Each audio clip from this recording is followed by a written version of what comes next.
उत्तराखंड, देवभूमि। लेकिन क्या अब ये भी धीरे धीरे पूंजीवादी अर्थव्यवस्था की गिरफ्त में जा रहा है? जहां कभी रोजगार, खेती और आत्मनिर्भरता की बात होती थी, आज वहां सरकार साफ कह रही है कि हम नौकरी नहीं दे सकते, आप खुद रोजगार करो, हम ऋण देंगे। लेकिन बड़ा सवाल, क्या सिर्फ कर्ज देकर सरकार अपनी जिम्मेदारी से बच सकती है? आज हालात ये हैं कि सरकारी नौकरियों की जगह ठेकेदारी सिस्टम हावी है।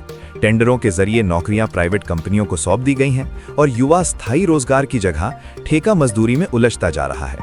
उधर पहाड़ का युवा रोजगार से ज्यादा राजनीति में बंटा नजर आ रहा है, कोई भाजपा के साथ, कोई कांग्रेस के साथ, और जो नौकरी मांग रहा है वो सड़कों पर नारे लगाता भीड़ का हिस्सा बनकर रह गया है। कहानी यहीं खत्म नहीं होती। 2027 चुनाव नजदीक हैं, तो फिर वही पुराना राग, गरीब, किसान, मजदूर, भूख, यानी मुद्दे वही, हालात वही, वादे वही। लेकिन सच्चाई क्या है? उत्तराखंड का एक बड़ा तबका आज भी 2 वक्त की रोटी के लिए संघर्ष कर रहा है।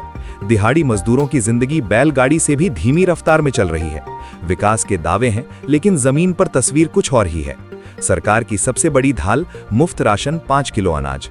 लेकिन क्या इससे किसी परिवार का महीना चलता है? ये सवाल हर आम आदमी के मन में है। किसानों की हालत भी गंभीर। कृषि और पशुपालन विभागों में कर्मचारियों की भारी कमी और योजनाओं के नाम पर लाभार्थी बनाकर वोट बैंक तैयार करने का खेल जारी। शिक्षा और स्वास्थ्य अब सेवा नहीं, कारोबार बन चुके हैं।